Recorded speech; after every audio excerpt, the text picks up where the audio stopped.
Hindi ko alam kung ito yung pinakadahilan ng pag-break ng Katniel. I mean, isa siya sa dahilan, I guess. Nilagyan daw ng application yung cellphone ni Daniel na tinatawag na locator. Kumbaga, makikita mo kung nasaang lugar yung taong gusto mo i-locate. Hindi naman maglalakay si Mrs. kung hindi naman siya nagdududa kay Mr. At dahil sa apps na ito, nalaman ni Catherine na nagsisinungaling si Daniel. Tara at basahin natin yung latest vlog ni Christopher Min tungkol sa locator app. Ito po ang mga kwento. Ito po ay nakarating sa amin na gusto naman po naming ibahagi sa inyo. Pero po, ang detalye, sila po ang nakakaalam kung ano ang katotohanan. Sila po ang makapagsasabi kung totoo itong kwento na itatawid namin sa inyo. Di ba ang mga telepono na yon may locator? Hindi ba ang misis na nagdududa tungkol sa pangangaliwa ng mister niya, naglalagay pa nga ng devices doon sa ilalim ng kotse? Ano nga nangyari sa locator anak?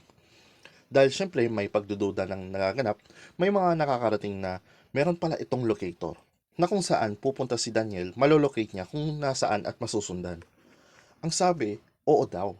Kaya ganun na lamang yung pagtitimpi. Tinitimpi, inaayos niya yung sarili niya kung paano niya itatawid. Alam na niya kaya nagsusorry, kaya umiiyak. Grabe, ang lupit na ng teknolohiya na yun. Ah. Hindi siguro magkakaalaman kung hindi dahil sa locator app. Kaya kayo dyan, mga mister, huwag kayong loko-loko. Recently, naisip ko lang, magbabalikan pa kaya yung Katniel?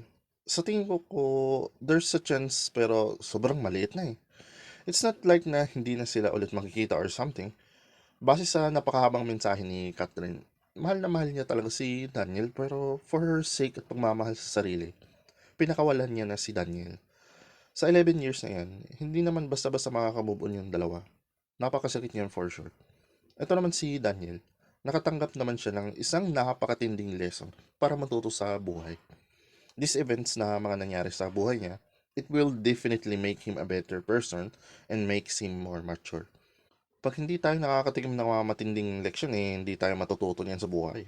We will not grow from it. Nasa kanila na yan dalawa kung gusto nila magbalikan. Pero kailangan ni Daniel na magtodo effort.